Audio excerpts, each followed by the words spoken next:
ನಮಸ್ಕಾರ. ನಾವು ಇವತ್ತು ಈ ಶ್ರೀ ಕರುಮಾರಿಯಮ್ಮನ್ ದೇವಸ್ಥಾನ ಉದ್ಘಾಟನೆ ಟೈಮಲ್ಲಿ ಒಂದು ಕಾರ್ಯಕ್ರಮ ಇಟ್ಕೊಂಡಿದ್ವಿ, ಪ್ಲಾನ್ ಮಾಡಿದ್ವಿ. ಒಂದು 15 ದಿನ ಮುಂಚೆ ಬಂಗಾರಪೇಟೆ ಶಾಸಕರು ಎಸ್.ಎನ್. ನಾರಾಯಣ ಸ್ವಾಮಿ ಅವರು ನಮ್ಮ ಫ್ರೆಂಡ್ ಮುಖಾಂತರ ನಾ ಬಂದು ರಾಜೀವ್ ಗಾಂಧಿ ನಗರ ಎಂದು ಉದ್ಘಾಟನೆ ಮಾಡ್ತೀನಿ ಹೇಳಿದ್ರು. ಮೊನ್ನೆ 5ನೇ ತಾರೀಕಿನ ನೈಟು ನಮ್ಮ ಫ್ರೆಂಡು ಇವರು Rajashekar SC friend president Rajashekar ಮುಖಾಂತರ, ಸರ್ ನಾನು ಉದ್ಘಾಟನೆ ಮಾಡೋಕ್ಕಾಗಲ್ಲ, ಫಸ್ಟು ಇದು ನೋಟಿಫಿಕೇಶನ್ ಆಗಲಿ ಆಮೇಲೆ ಇಟ್ಕೊಳ್ಳೋಣ ಸರ್ ಅಂತೇಳಿ Rajiv Gandhi naming opening ceremony cancel ಮಾಡಿಬಿಟ್ರು. 15 ದಿನ ಮುಂಚೆ ಒಪ್ಕೊಂಡ್ರು ಶಾಸಕ ಎಸ್.ಎನ್. ನಾರಾಯಣ ಸ್ವಾಮಿ ಅವರು. ಸಡನ್ಲಿ 5ನೇ ತಾರೀಕು ಬಂದು ಓಪನ್ ಮಾಡಿಬಿಟ್ರು. ಇದನ್ನು ನಂಬ್ಕೊಂಡು ನಾವು ಒಂದು ವಾರಕ್ಕೆ ಮುಂಚೆ ಪ್ರೆಸ್ ಸ್ಟೇಟ್ಮೆಂಟ್ ಕೊಟ್ಬಿಟ್ಟೆ. ನಮ್ಮ ಶಾಸಕರು ಬಂದು ರಾಜೀವ್ ಗಾಂಧಿ ನಗರ ಎಂದು ಉದ್ಘಾಟನೆ ಮಾಡ್ತಾರೆ ಎಂದು ಅವ್ರ ಮಾತಿನ ನಂಬಿಕೆಯಲ್ಲಿ ನಾವು ಪ್ರೆಸ್ ಸ್ಟೇಟ್ಮೆಂಟ್ ಕೊಟ್ಬಿಟ್ಟೆ. ಅವರು ಹಿಂದೆ ಮಾಡಿರೋಕ್ಕೋಸ್ಕರ ನಾವು ಬದಲಾವಣೆ ಮಾಡಿ ನೋಟಿಫಿಕೇಶನ್ ಆದಮೇಲೆ MLAನೂ ಬಿಟ್ಟು ಅವ್ರ ಜೊತೆಯಲ್ಲಿ ಮಿನಿಸ್ಟ್ರನ್ನೂ ಕರ್ಕೊಂಡು ಬಂದು ಇದನ್ನ ಉದ್ಘಾಟನೆ ಮಾಡ್ತೀನಿ ಅಂತ ನಿಮ್ಮ ಮುಖಾಂತರ ನಾವು ಹೇಳ್ಕೊಡ್ತೀವಿ. ವಣಕಂ.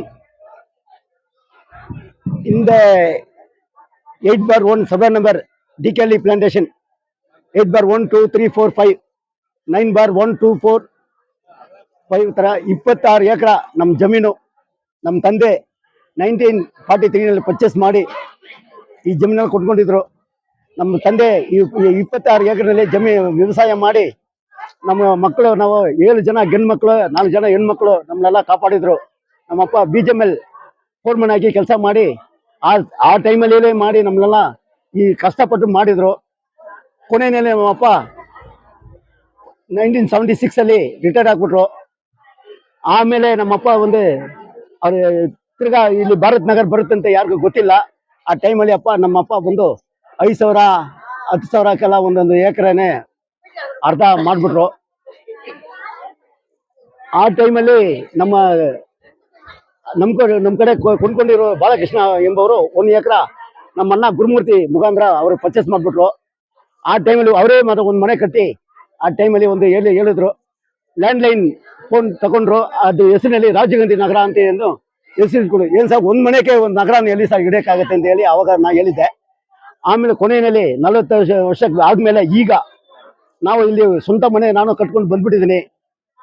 ಈ ಟೈಮಲ್ಲಿ ಈಗ ಏನಾಯ್ತಂತೆ, ಇವರು ನಮ್ಮ MLA ಮಾತು ಕೇಳ್ಕೊಂಡು ನಾನು ಇದು ರಾಜೀವ್ ಗಾಂಧಿ ನಗರ ಎಂದು ಇಟ್ಬಿಡೋಣ. ನಾನು ಈ ಏರಿಯಾನವರು ಎಲ್ಲರ ಹತ್ರ ಮಾತಾಡಿ, ಸರಿ ಸರ್ ನೀವೇ ಎಲ್ಲ ಡಿಕ್ಲೇರ್ ಮಾಡಿ ಅಂತ ನನ್ಗೆ ಹೇಳಿದ್ರು. ಈ ಟೈಮಲ್ಲಿ ಇವ್ರ ಮಾತು ಕೇಳ್ಕೊಂಡು ನಾವು ಪ್ರೆಸ್ ಸ್ಟೇಟ್ಮೆಂಟ್ ಕೊಟ್ಬಿಟ್ಟೆ, ಬೋರ್ಡೆಲ್ಲ ಕೂಡ ಮಾಡ್ಕೊಂಡು ಬಂದ್ಬಿಟ್ಟೆ. 5ನೇ ತಾರೀಕಿಗೆ ಸಂಜೆ ನಮ್ಮ ಫ್ರೆಂಡ್ ಇವರು SC ಪ್ರೆಸಿಡೆಂಟ್ ರಾಜಶೇಖರ್ಗೆ ಫೋನ್ ಮಾಡಿ, ನಮ್ಮ ಇದನ್ನ ಮಾಡೋಕ್ಕಾಗಲ್ಲ, ಗೆಜೆಟ್ ನೋಟಿಫಿಕೇಶನ್ ಆದಮೇಲೆ ಮಾಡೋಣ, ಸಪ್ರೇಟ್ ಪ್ರೋಗ್ರಾಮ್ ಇಟ್ಕೊಳ್ಳಿ ಅಂತ ಹೇಳಿ ಇದನ್ನ ಕ್ಯಾನ್ಸಲ್ ಮಾಡಿಬಿಟ್ರು. இதனால நாங்க என்ன சொல்றோம்னாக்கா, இன்னொரு முறை நாங்கள் நோட்டிபிகேஷன் ஆன பிறகு பெரிய ஒரு விழா ஒன்று ராஜீவ் காந்தி நகர்னு இருக்கும். ஆனா இப்போ நடந்து கொண்டிருக்கும் திருவிழானது இந்த கருமாரியம்மன் கோவில்ல அந்த நேரத்தில் MLA ரிப்பன் பண்ணணும்னு நாங்கள் பிளான் பண்ணோம். அது நடக்கல. அதனால கொஞ்சம் வருத்தமா போச்சு.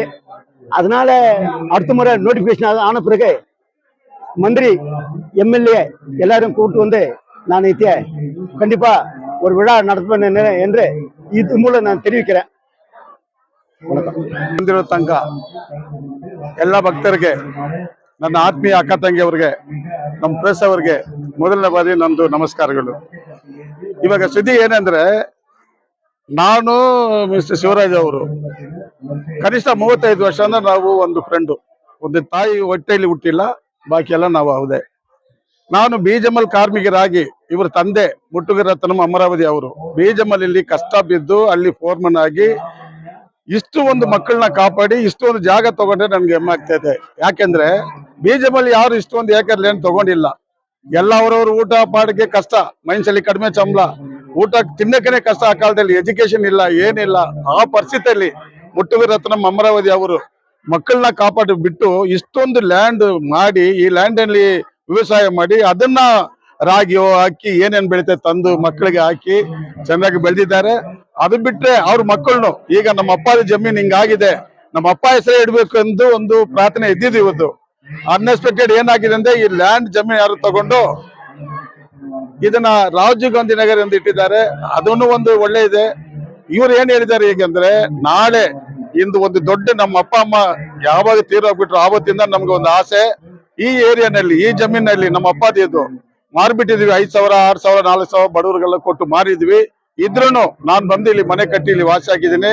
ಒಂದು ಬೀಜಮಲ್ ಕಾರ್ಮಿಕರ ಮಗಳಾಗಿ ನಾನ್ ಮಗನಾಗಿ ಇಲ್ಲಿ ಹುಟ್ಟಿ ಇಲ್ಲಿ ಬೆಳೆದು ನಮ್ಮ ಅಣ್ಣ ತಮ್ಮೆಲ್ಲ ಕಾಪಾಡಿ ನಾನು ಅಲ್ಲಿ ಹಾಸ್ಪಿಟಲ್ ಕೆಲಸ ಮಾಡಿ ರಿಟೈರ್ಡ್ ಆದ್ಮೇಲೆ ಇಲ್ಲಿ ಒಂದು ಮನೆ ಮಾಡ್ಬೇಕಂದ್ರೆ ನಮ್ಮ ಅಪ್ಪನ ಜಮೀನು ಎಂದು ಬಂದ್ರೆ ಇವ್ರು ಮಾಡ್ಬೇಕಂದ್ರೆ ಎಲ್ಲಿಯಾದ್ರೂ ಮಾಡ್ಬೋದು, ಅಂದ್ರೆ ಮಾಡಿಲ್ಲ. ಯಾಕೆಂದ್ರೆ ನಮ್ಮ ಅಪ್ಪ ಜಮೀನು ನಾಳೆ ನಾವು ಹೋದ್ರೂ ನಮ್ಮ ಮಕ್ಕಳು ಮೊಮ್ಮಕ್ಕಳು ಹೇಳ್ಬೇಕು ನಮ್ಮ ಅಪ್ಪ ಜಾಗ ನಮ್ಮ ತಾತನ ಜಾಗ ಅಂತ ಹೇಳ್ಬೇಕಂತ ಒಂದು ವ್ಯವಸ್ಥೆ ಮನಸ್ಸಲ್ಲಿ ಇಟ್ಟು ಇಷ್ಟೊಂದು ಮಾಡಿದ್ದಾರೆ. ಅವ್ರು ಹೇಳಿದಂಗೆ ನೆಕ್ಸ್ಟ್ ಒಂದು ದೊಡ್ಡ ಕಾರ್ಮಿಕ ಮಾಡ್ತಾರೆ. ಆ ಕಾರ್ಮಿಕದಲ್ಲಿ ನೀವೆಲ್ಲ ಒಟ್ಟಾಗಿ ಸೇರಿ ಯಾರ್ಯಾರು ಬರ್ತಾರೆ, ಇವರು ಎಲ್ಲ ರೆಸಿಸ್ಟೆನ್ಸ್ ಎಲ್ಲ ಕೇಳಿ ಎಲ್ಲ ತೀರ್ಮಾನ ಮಾಡ್ಬಿಟ್ಟಿದ್ದಾರೆ. ಅವ್ರು ಏನ್ ಹೇಳಿದ್ರೆ ಸರಿ ನೀವೆಲ್ಲ ತೀರ್ಮಾನ ಮಾಡಿದ್ಮೇಲೆ ಅದೇ ಇಡ ನಂದು ಇಟ್ಟಿದ್ದಾರೆ. ಅದನ್ನ ಒಂದ್ ದೊಡ್ಡ ಇದೆ. ಬೇರೆ ನಾನೇ ಇದ್ರೂ ಬಿಡಲ್ಲ. ನಮ್ಮ ಅಪ್ಪಂದು ಹೇಳಿದಲ್ಲ ಮುಟ್ಟುವಿ ರತ್ನಂ ಅಮರಾವತಿ ಅವ್ರದ್ದು. ಹಾ ಅದೇ ಈ ನಾನೇ ಇದ್ರು ನಮ್ಮ ಅಪ್ಪ ಅಮ್ಮ ಹೆಸರೇ ಇಡ ಕೇಳ್ತಾ ಇದ್ದೆ. ಎಲ್ಲರಿಗೂ ನೋಟಿಫಿಕೇಶನ್ ಆಗಿ ಗೌರ್ಮೆಂಟ್ಗೂ ಮಾಡಿ. ಇವ್ರ ಹಂಗ ನಮ್ಮಿಂದ ಜಾಸ್ತಿ ಕೋರ್ಟ್ ಕಚೇರಿ ಸ್ಟೇಷನ್ ಮಿನಿಸ್ಟ್ರು ಇವರು ಒಂದು 40 ವರ್ಷ ಮುಂದೆನೆ ಪ್ರೆಸ್ ಇಟ್ಟಿದ್ರು. ಎಲ್ಲರಿಗೂ ಗೊತ್ತು. ಶಿವರಾಜ್ ಅಂದ್ರೆ ಪ್ರೆಸ್ ಅವರ, ಶಿವರಾಜ್ ಅಂದ್ರೆ MLA ಕ್ಯಾಂಡಿಡೇಟ್ ಅಂತ ಕೇಳುವರು. ಅಂತ ಒಂದು ವ್ಯಕ್ತಿ ಇದೆಲ್ಲ ಮಾಡಿ ನಮ್ಮನ್ನೆಲ್ಲ ಕರೆಸಿ ಒಂದು ಮಾಡ್ಬೇಕಂತ ಹೇಳಿದಕ್ಕೆ ಅವ್ರಿಗೆ ಧನ್ಯವಾದಗಳು ಹೇಳಿ ನಮ್ಮನ್ನ ನಮಸ್ಕಾರ ಹೇಳ್ತೇವೆ. ನಮಸ್ಕಾರ.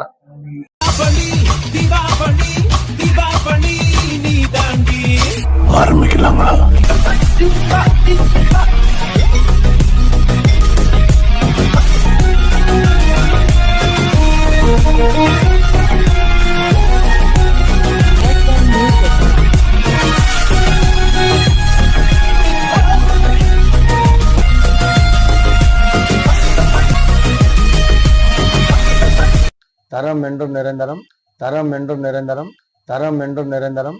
வாங்க.